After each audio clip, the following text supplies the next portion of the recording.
Puji Tuhan. Shalom. Shalom. Ada sukacita pagi hari ini? Puji Tuhan, pagi hari ini adalah sesuatu yang sangat istimewa minggu pagi ini karena Bapak Ibu Saudara-saudara, pagi ini kita merayakan hari Pentakosta, hari di mana Tuhan memberikan pencurahan Roh Kudus-Nya bagi gereja Tuhan pada awal-awal gereja Tuhan, dan sampai hari ini Bapak Ibu Saudara-saudara masih terus diperingati, bahkan gereja Tuhan lebih aktif lagi untuk menerima pencurahan Roh Kudus pada hujan akhir, ya, pada hujan awal dan hujan akhir, dan kita sekarang berada di hujan akhir, dan kita rindu supaya kita juga menerima pencurahan Roh Kudus. Baik, pagi hari ini saya langsung mengajak kita membuka Alkitab kita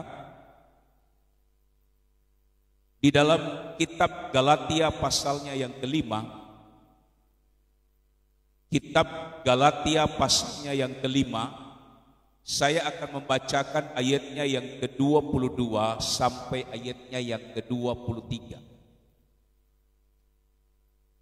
Galatia pasalnya yang kelima ayat 22 sampai ayatnya yang ke-23. Saya baca, demikian bunyi firman Tuhan. Tetapi buah roh ialah kasih, sukacita, damai sejahtera, kesabaran, kemurahan, kebaikan, kesetiaan, kelemah lembutan, penguasaan diri. Tidak ada hukum yang menentang hal itu. Puji Tuhan. Ya, saya kira ayat ini sudah tidak asing bagi kita, ya Bapak Ibu Saudara-saudara, sebab ayat ini menulis tentang buah-buah roh. Buah-buah roh ini, saudara-saudara, adalah sikap kita, ya, apa yang keluar dari hidup kita sebagai orang-orang Kristen atau orang-orang percaya yang hidupnya dituntun oleh Roh Kudus. Jadi kalau kita bicara tentang Roh Kudus, kita tidak hanya bicara tentang pencurahan Roh Kudus, kita tidak hanya bicara tentang kepenuhan Roh Kudus, kita tidak hanya bicara tentang bagaimana kita menerima Roh Kudus, tetapi jangan lupa Bapak Ibu Saudara-saudara, kita juga harus berbicara tentang bagaimana sikap kita ketika kita dipimpin dan dituntun oleh Roh Kudus.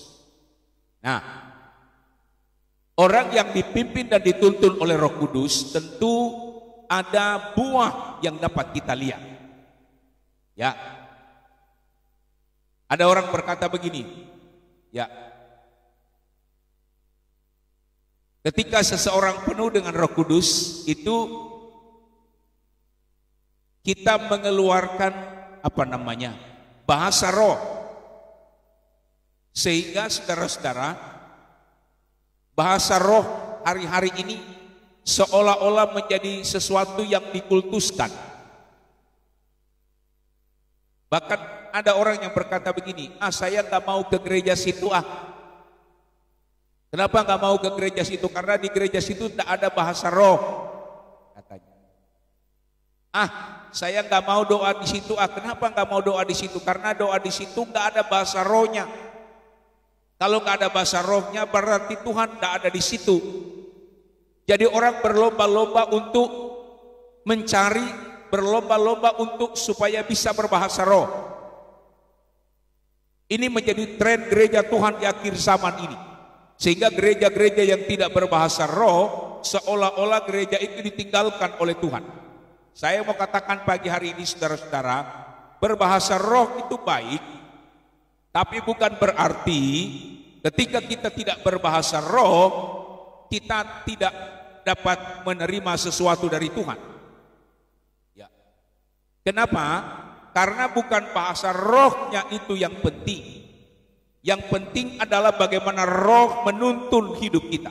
Bisa bilang amin, saudara. Bagaimana Roh Kudus menuntun hidup kita. Dan orang yang dituntun oleh Roh Kudus, Bapak Ibu saudara-saudara, ada buah yang kita bisa lihat nyata, kata Galatia. Jadi walaupun saudara bisa berbahasa roh, tapi jika saudara tidak pernah mengeluarkan buah Roh Kudus, maka saya bisa saksikan saudara dituntun dan dipimpin oleh Roh Kudus. Kan gitu bahasanya. Ya. Tapi orang yang dipimpin dan dituntun oleh Roh Kudus pasti akan mengeluarkan buah. Apa buahnya? Nah, ini kita baca saudara-saudara, seperti yang ditulis oleh Galatia tadi. Ini adalah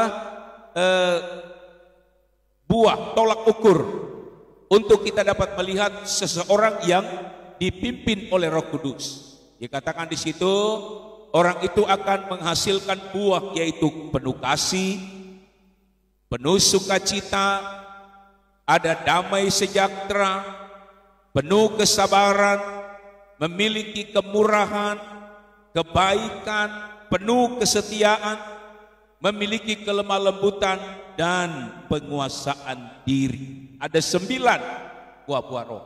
Ini harus ada kepada seseorang yang dipimpin dan dituntun oleh Roh Kudus. Nah, pagi ini saudara-saudara, saya tentu tidak membahas semua buah-buah roh ini karena pasti sangat panjang. Ya. Nah, pagi hari ini saya hanya ingin membahas satu saja dari 9 buah roh ini yang menjadi yang keluar dari hidup kita kalau saya dan saudara dipimpin oleh Roh Kudus. Dari 9 ini, pagi hari ini saya akan bicara lebih dulu tentang satu sifat atau sikap yang keluar dari seseorang yang dituntun oleh Roh Kudus, yaitu lemah lembut. Lemah lembut itu adalah bagian yang ke-7, ya, bagian yang ke-8. Kenapa tidak membahas dari kasih? Karena kasih sering kita bicara, sukacita sering kita bicara, damai sejahtera, kesabaran, kemurahan, kebaikan, kesetiaan sudah sering kita berbicara. Nah, pagi hari ini saya ingin bicara tentang satu buah roh, yaitu kelemah lembutan.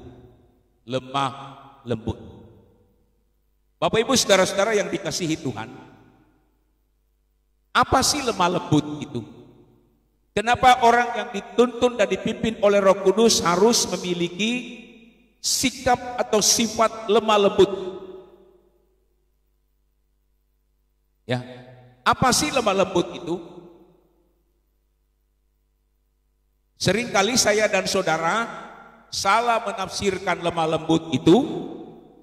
Sebab kalau saya dan saudara menafsirkan lemah lembut itu, kadang-kadang kita melihat bagaimana sih orang lemah lembut itu.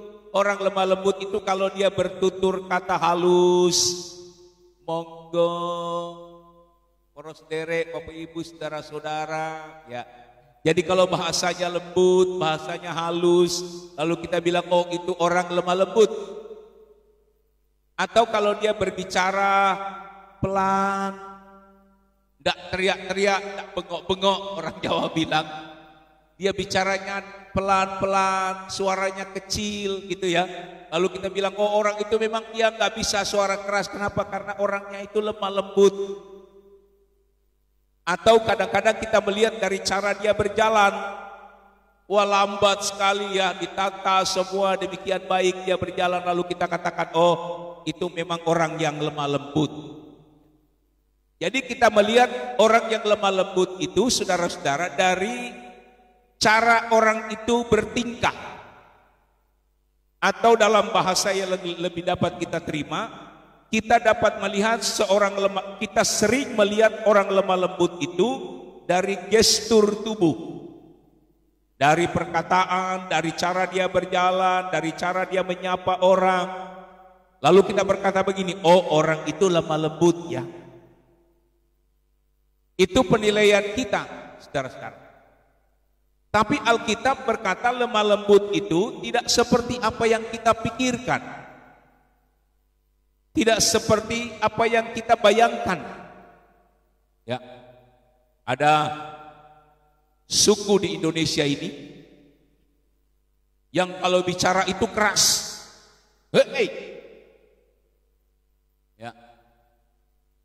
Kalau ketemu itu dua orang itu rame Bapak Ibu saudara-saudara. Apalagi kalau 3 atau 4 orang, wah rame. Ya. Lalu ada juga suku di Indonesia ini yang kalau ketemu pelan-pelan. Lalu kita katakan, oh kalau suku itu kasar. Oh kalau yang suku ini dia lemah lembut, pelan-pelan, ya, lemah lembut. Nah, seringkali kita memandang lemah lembut itu dari sudut gestur, seperti saya katakan tadi. Tetapi Tuhan tidak melihat dari apa yang kita pandang. Sebab lemah lembut itu bagi Tuhan sesuatu yang istimewa. Bapak Ibu. Kenapa Tuhan Yesus memandang lemah lembut itu sebagai sesuatu yang istimewa? Coba kita baca firman Tuhan. Ada sesuatu yang Tuhan katakan tentang orang yang lemah lembut. Injil Matius pasal 5 ayat 5. Mari kita membaca.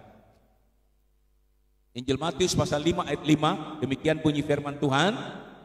Berbahagialah orang yang lemah lembut, karena mereka akan memiliki bumi. Wow. Ini perkataan Tuhan Yesus, Bapak Ibu. Berbahagialah orang yang lemah lembut, kata Tuhan. Sebab mereka lah orang yang lemah lembut ini akan memiliki bumi. Wow. Tuhan Yesus katakan berbahagia orang yang lemah lembut.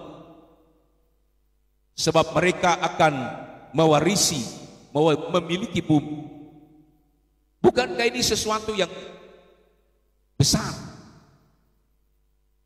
Jadi lemah lembut yang dimaksud bukan hanya sekedar gestur tubuh, tetapi ada sesuatu yang istimewa di dalam seseorang yang memiliki buah roh yang namanya kelemah lembutan. Sekarang saudara-saudara, saya ingin mengajak kita melihat menurut Alkitab, apa sih lemah lembut itu? Sehingga Tuhan Yesus katakan, berbahagialah orang yang lemah lembut, sebab mereka yang akan mewarisi bumi, mereka yang akan memiliki bumi. Saya coba definisikan lemah lembut ini, saudara-saudara. Lemah lembut, saudara-saudara, adalah kekuatan yang mampu untuk dikendalikan. Jadi lemah lembut itu bukan gestur tubuh, tapi lemah lembut itu adalah satu sikap yang memiliki kekuatan yang mampu untuk dikendalikan. Nah, ini lemah lembut. Jadi lemah lembut itu bukan seseorang yang lemah. Tidak. Lemah lembut itu bukan seseorang yang tidak berdaya. Justru lemah lembut itu adalah seseorang yang memiliki kekuatan, tapi dia mampu untuk mengendalikan kekuatan. Nah, saudara bisa tangkap maksud saya? Ya. Lemah lembut itu bukan tidak berdaya, lemah lembut itu bukan berarti lemah seperti orang yang kita pandang lemah lembut itu ya. Tapi lemah lembut ini, saudara-saudara, adalah seseorang yang memiliki kekuatan, tetapi dia mampu untuk mengendalikan diri. Ini disebut dengan orang yang lemah lembut. Dia bisa. Dia punya kekuatan, dia mampu melakukan, tapi dia bisa mengendalikan dirinya dengan sedemikian rupa. Ini yang disebut dengan kelemah lembutan. Jadi orang yang dipimpin oleh Roh Kudus, dia akan memiliki buah roh yang namanya kelemah lembutan. Apa itu kelemah lembutan? Seseorang yang memiliki kekuatan, seseorang yang memiliki kemampuan, tapi dia bisa mengendalikan diri, dia bisa mengendalikan kemampuan dan kekuatannya. Ini seseorang yang memiliki kelemah lembutan. Saya di dalam Alkitab, saudara-saudara, ada contoh seorang pahlawan iman yang memiliki kelemah lembutan. Ya.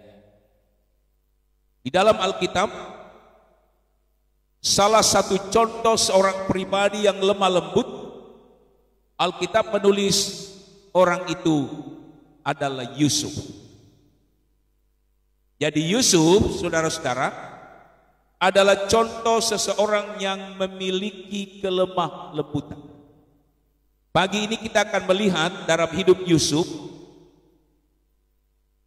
ada 3 hal yang dimiliki oleh Yusuf sehingga Yusuf menjadi orang yang kita sebut sebagai orang yang lemah lembut. Dia memiliki kekuatan, tapi dia mampu untuk mengendalikan diri. Ada 3 hal yang dimiliki oleh Yusuf. Yang pertama, saudara-saudara,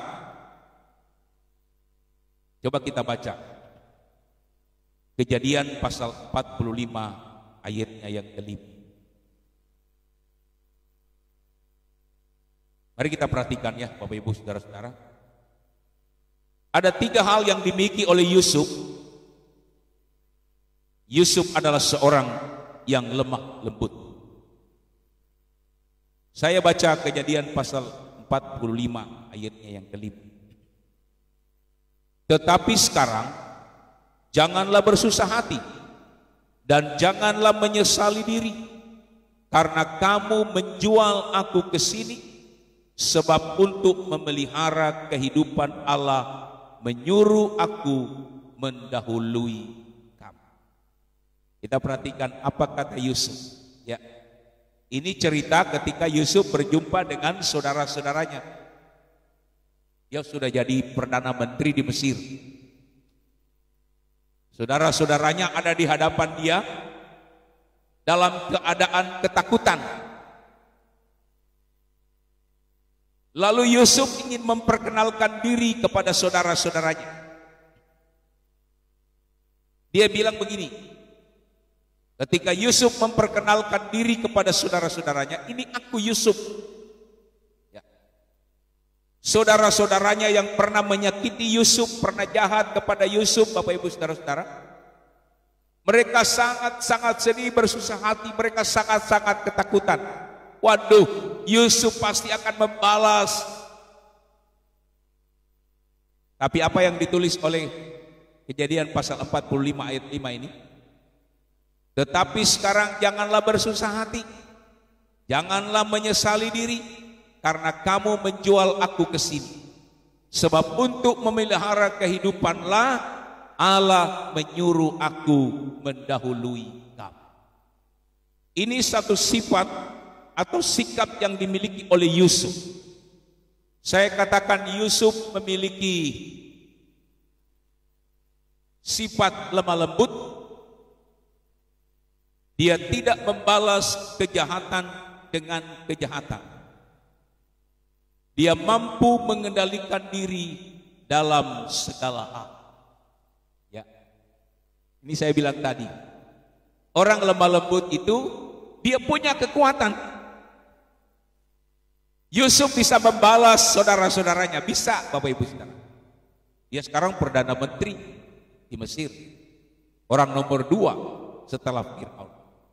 Ini saudara-saudaranya udah ketakutan yang berhadapan dengan Yusuf. Tapi Yusuf adalah seorang yang mampu mengendalikan diri.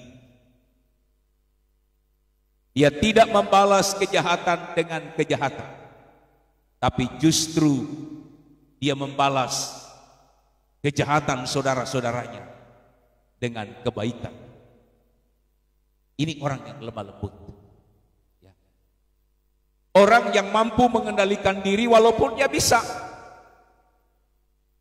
balas, dia bisa melakukan. Tapi Yusuf memilih untuk tidak membalas kejahatan dengan kejahatan. Dia mampu mengendalikan diri. Ketika dia difitnah oleh istri Potifar, Yusuf mampu mengendalikan diri. Ketika di hadapan saudara-saudaranya yang pernah berbuat jahat, pernah menyakiti dia, bahkan pernah mau membunuh dia, Yusuf bisa mengendalikan diri, padahal dia mampu untuk membalas dan melakukan. Inilah sikap kelemah lembutan. Saya dan saudara sewaktu-waktu bisa Tuhan bawa pada pengalaman ini. Orang itu sudah tak baik-baikin, sudah saya bikin bagus, tapi nyakitin terus. Rasanya mau tak balas, rasanya mau tak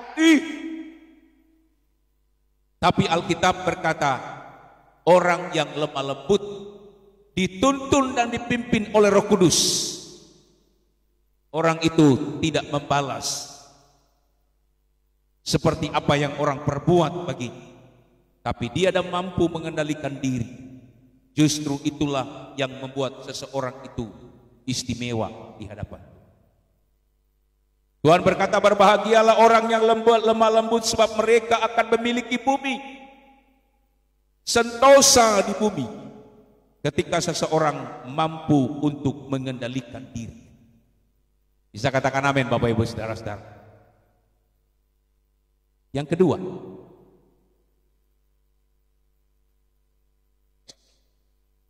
kita lihat lagi Kejadian 50 ayat 20. Demikian bunyi firman Tuhan. Kejadian 50 ayat 20. Saya baca demikian bunyi firman Tuhan. Memang kamu telah mereka-rekakan yang jahat terhadap aku, tetapi Allah telah mereka-rekakannya untuk kebaikan, dengan maksud melakukan seperti yang terjadi sekarang ini, yakni memelihara hidup suatu bangsa yang besar. Perhatikan baik-baik. Ini juga perkataan Yusuf. Dia bilang kepada saudara-saudaranya, memang kamu telah mereka-rekakan, kamu telah merencanakan yang jahat terhadap aku, tetapi Allah telah merencanakan yang baik dengan maksud seperti yang terjadi sekarang. Yang kedua, sikap lemah lembut itu, apa yang dimiliki oleh Yusuf selain dia mampu mengendalikan diri? Orang yang lemah lembut itu memiliki kerendahan hati. Catat baik itu. Orang yang lemah lembut itu memiliki kerendahan hati. Dia melihat sesuatu dari sudut yang positif. Wow. Dia bilang kepada saudara-saudaranya, memang kamu punya rencana jahat sama aku. Kamu berencana membunuh, kamu berencana menyingkirkan aku, kamu berusaha supaya saya tidak ada di dunia ini. Rencana kamu memang jahat, tapi Tuhan punya rencana yang baik. Justru karena kamu melakukan kejahatan terhadap aku, maka rencana Tuhan yang baik itu berjalan dengan begitu indah. Sampai sekarang ini, kata Yusuf, Tuhan telah memimpin dan menuntun aku menjadi orang yang berkuasa di Mesir, sehingga dapat menyelamatkan nasib bangsa ini. Ini dimiliki oleh Yusuf, seorang yang rendah hati. Dia melupakan apa yang terjadi di masa yang lalu, karena dia memandang bahwa apa yang terjadi di masa yang lalu adalah cara Tuhan yang terbaik untuk menuntunnya pada keberhasilan di masa yang akan datang. Sekali lagi, Yusuf memiliki kerendahan hati. Dia memilih untuk melupakan kejadian-kejadian pahit di masa lalu. Karena dia tahu kejadian-kejadian pahit di masa lalu adalah cara Tuhan untuk menuntun dia pada keberhasilan di masa yang akan datang. Wow, ini orang yang rendah hati. Jadi orang yang lemah lembut itu adalah orang yang mampu mengendalikan diri, tidak membalas kejahatan dengan kejahatan. Orang yang lemah lembut itu adalah seseorang yang rendah hati. Dia tahu bahwa di dalam segala sesuatu itu ada rencana Allah, ada rancangan Tuhan. Dan rancangan Tuhan itu bukan untuk mengingat masa lalu. Rancangan Tuhan itu kita progres, kita maju ke depan. Karena Tuhan mempersiapkan kepada kita rancangan hari depan yang penuh pengharapan. Bisa bilang Bapak Ibu, kalau kita diikat oleh masa lalu, kita nggak bisa maju-maju Bapak Ibu saudara-saudara. Oh, dulu dia begini, oh dulu kami begini. Kita terikat oleh masa lalu. Alkitab katakan masa lalu adalah pijakan bagi kita untuk maju dalam rancangan Tuhan yang jauh lebih baik di hari-hari yang akan datang. Jadi sekali lagi, ini orang yang lemah lembut. Tuhan Yesus katakan berbahagialah mereka yang lemah lembut, sebab mereka akan memiliki bumi. Karena orang yang lemah lembut, dia mampu mengendalikan diri. Orang yang lemah lembut adalah seseorang yang memiliki kerendahan hati. Dan yang ketiga, saudara-saudara, apa yang ketiga?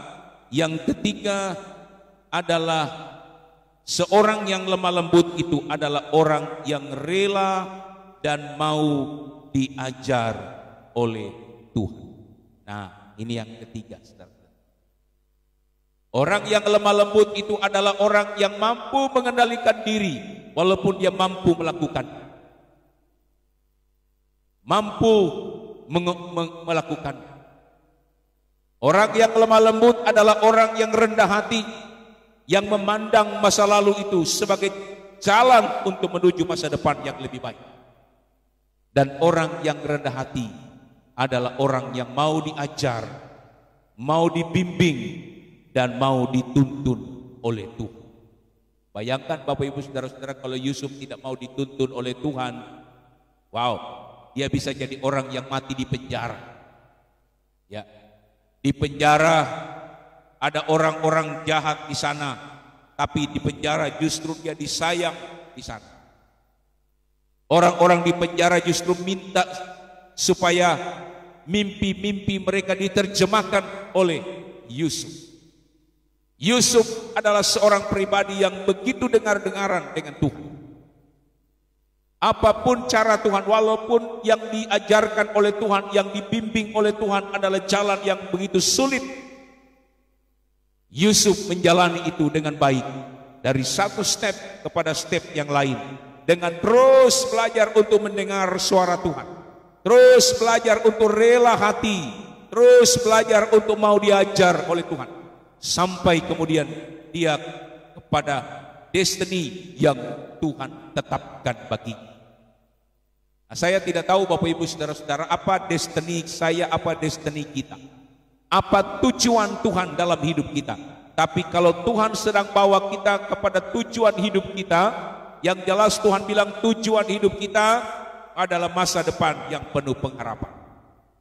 Anak-anak kita, usaha kita, pekerjaan kita, cucu-cucu, semua keluarga kita, Tuhan bilang masa depan yang penuh pengharapan.